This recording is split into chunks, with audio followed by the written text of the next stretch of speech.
Bienvenue, chères étudiantes, chers étudiants, à ce cours d'histoire économique et sociale. Nous allons ensemble, si vous le voulez bien, traverser 2 à 3 siècles d'histoire. Non pas l'histoire lointaine, mais l'histoire contemporaine, puisque ce cours va démarrer quasiment au XVIIIe siècle et nous allons parcourir par conséquent le XVIIIe, le XIXe, le XXe et même, si vous le voulez bien, le XXIe siècle. L'histoire économique et sociale, évidemment, c'est un cours qui vous aidera, je pense, à travers l'évolution des faits, à dégager les idées maîtresses qui vous permettront de mettre en lumière les théories et les faits économiques. Je l'espère également, cet enseignement vous aidera à penser la complexité et à rendre intelligibles les enjeux contemporains. Et pour cela, des idées maîtresses, des repères chronologiques et thématiques seront proposés. Vous allez certainement vous demander, mais quel intérêt d'étudier l'histoire économique et sociale? J'y répondrai en 3 étapes. Premièrement, vous le savez bien, l'histoire est la mémoire du monde. Autrement dit, savoir d'où nous venons, c'est important parce qu'au fond, c'est cela qui nous permet de mieux orienter notre avenir. Mais il est important aussi de ne pas ignorer que l'homme est un animal social, et ça on le sait depuis Aristote, et par conséquent, ce sont en réalité des sociétés beaucoup plus que les hommes qui sont en mouvement. Les vrais héros, ce sont les sociétés. Et par conséquent, il est important justement de voir comment les sociétés évoluent dans le temps et dans l'espace. Et enfin, j'en viens à l'économie, qui est le 3e pilier de ce cours. L'économie a été définie depuis fort longtemps par Robbins comme étant la lutte organisée contre la rareté. Certes, la pensée économique est relativement récente, puisque le père de l'économie, nous dit-on Adam Smith, est un homme du XVIIIe siècle. Mais par contre, ce qui est constant, ce qui est évident, ce qui est vrai, c'est que l'activité économique est aussi vieille que le monde. Parce qu'au fond, si l'économie est la science qui cherche à lutter contre la rareté, vous conviendrez avec moi que la rareté existe depuis l'aube des temps. Par conséquent, depuis Adam et Ève, depuis les premiers hommes, les sociétés humaines ont été confrontées à la rareté. Par conséquent, évidemment, l'économie cherche à apporter des réponses à ce phénomène qui est sur la rareté, qui résulte au fond de 2 choses. D'une part, nos besoins sont illimités, et d'autre part, nos ressources, elles, au contraire, sont fort limitées.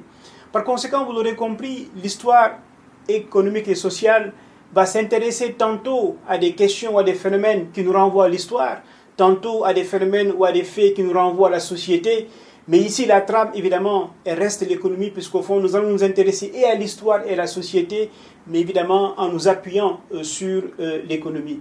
Et je vais vous proposer pour ce cours d'histoire économique et sociale, un voyage qui transitera par plusieurs étapes et principalement par 6 escales.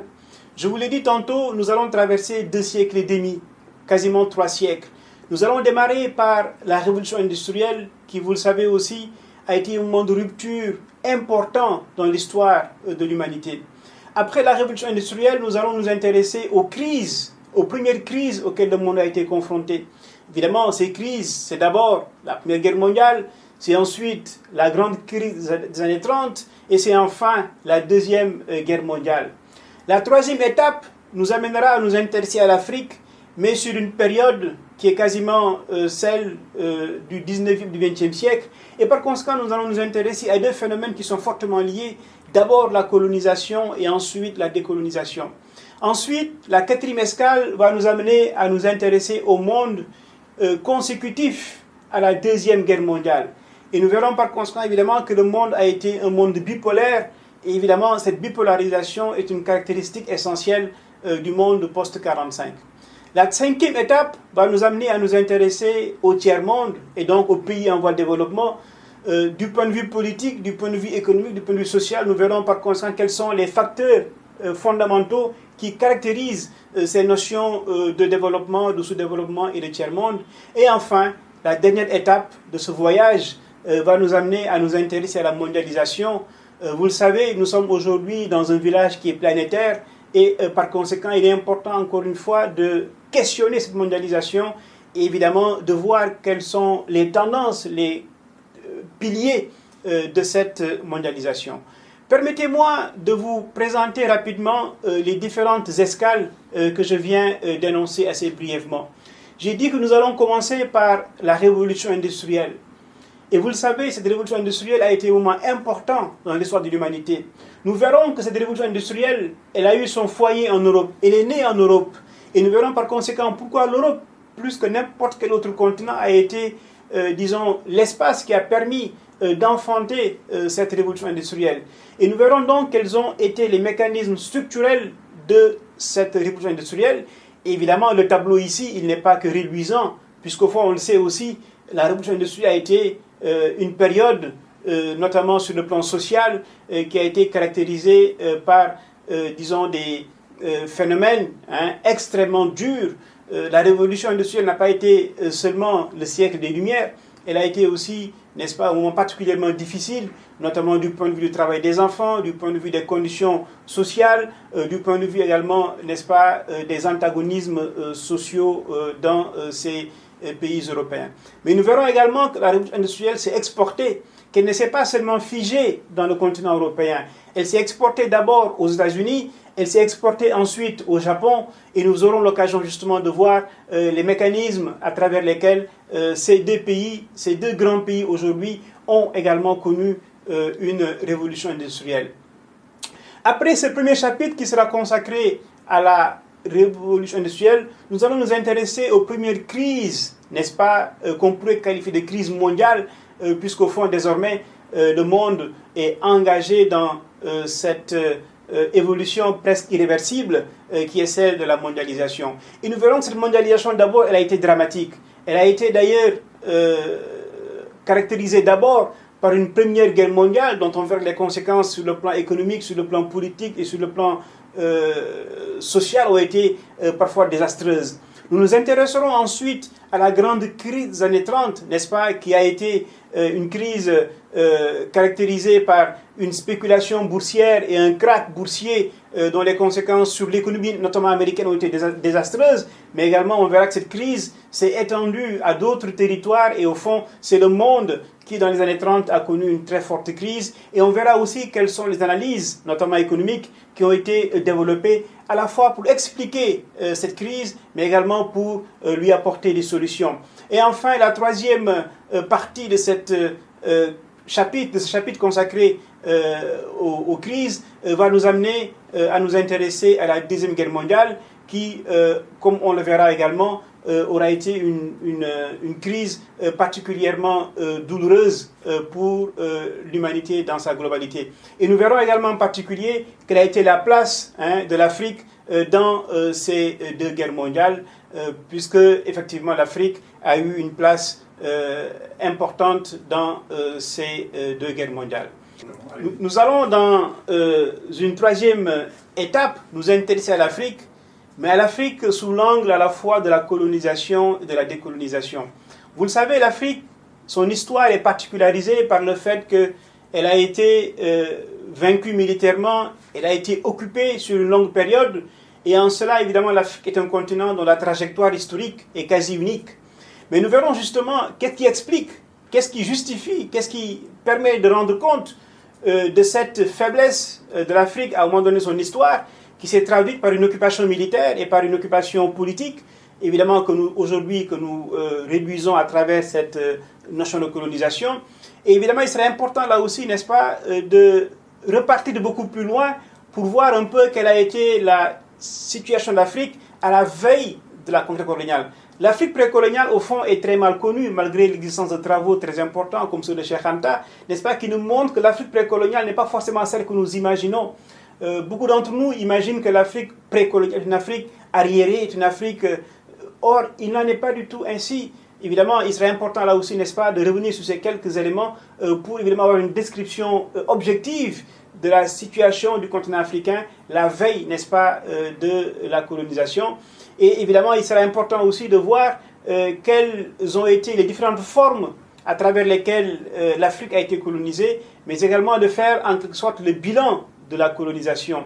Évidemment, ce bilan, pour certains, il est reluisant, pour d'autres, il est négatif.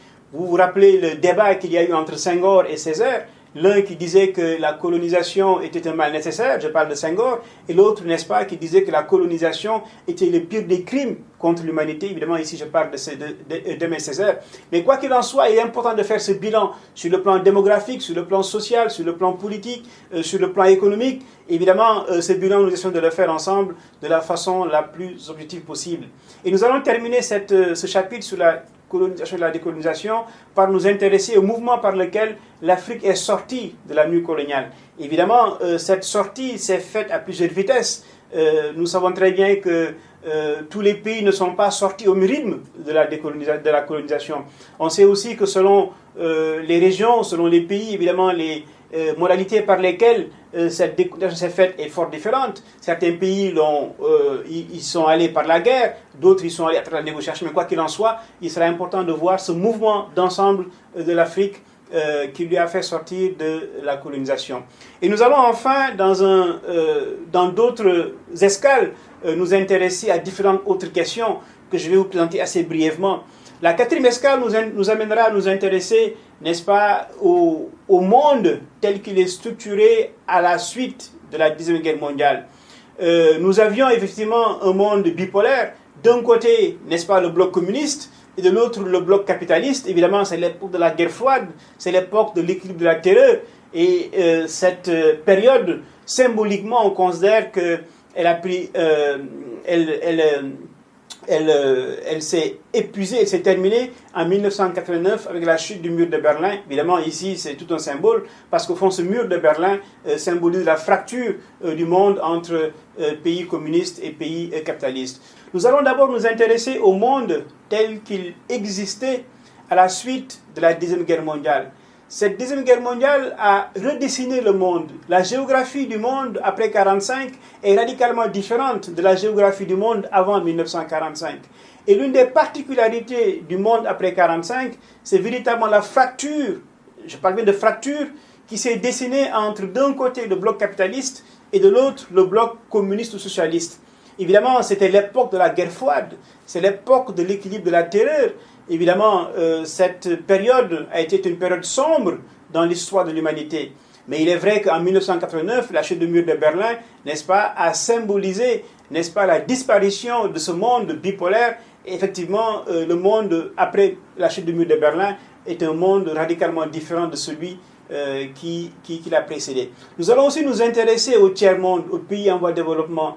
Le tiers-monde, cette notion, ce terme a été inventé par Alfred Sauvy, économiste français, pour représenter tous ces pays nouvellement indépendants et qui entendaient évidemment emprunter une voie différente de celle à la fois des pays capitalistes et des pays communistes. Sur le plan politique, cela correspond au mouvement des non-alignés, mais également à tout un ensemble d'idéologies et de théories, n'est-ce pas, consistant à définir une troisième voie différente à la fois des économies communistes, mais également des économies capitalistes. Et nous nous intéresserons ici évidemment aux questions liées au développement et au sous-développement, à la fois les pratiques, n'est-ce pas, auxquelles ces théories ont conduit, mais également nous allons voir que nous sommes passés à ce moment-là d'une idéologie selon laquelle les étapes de la croissance étaient linéaires, c'est la thèse de Rostov,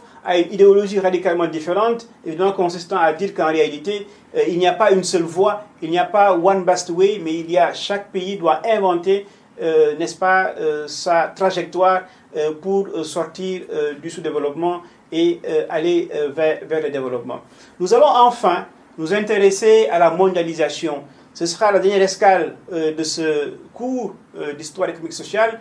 Et par conséquent, nous verrons que si le monde est devenu un village planétaire, cela ne s'est pas fait du jour au lendemain. Mais quoi qu'il en soit, il est important là aussi, n'est-ce pas, de partir des caractéristiques de cette mondialisation, évidemment, pour voir aujourd'hui en quoi le monde dans lequel nous vivons est un monde mondialisé. Évidemment, ici, les transformations, les enjeux, les défis sont à la fois politiques, sociaux, culturels et économiques. Et voilà en tout cas, chers étudiants et étudiantes, les différentes thématiques, les différents thèmes qui seront abordés lors de ce cours d'histoire économique et sociale. Vous l'aurez compris, il sera extrêmement difficile en quelques heures de traverser l'histoire du monde sur 2 ou 3 siècles. Mais j'en suis convaincu, vous et moi, nous y arriverons et nous aurons l'occasion, dans d'autres séances, d'approfondir certaines des thématiques que je viens de vous annoncer. Je vous dis à très bientôt et vous souhaite d'avance une belle réussite dans cette filière d'administration économique et sociale. À bientôt.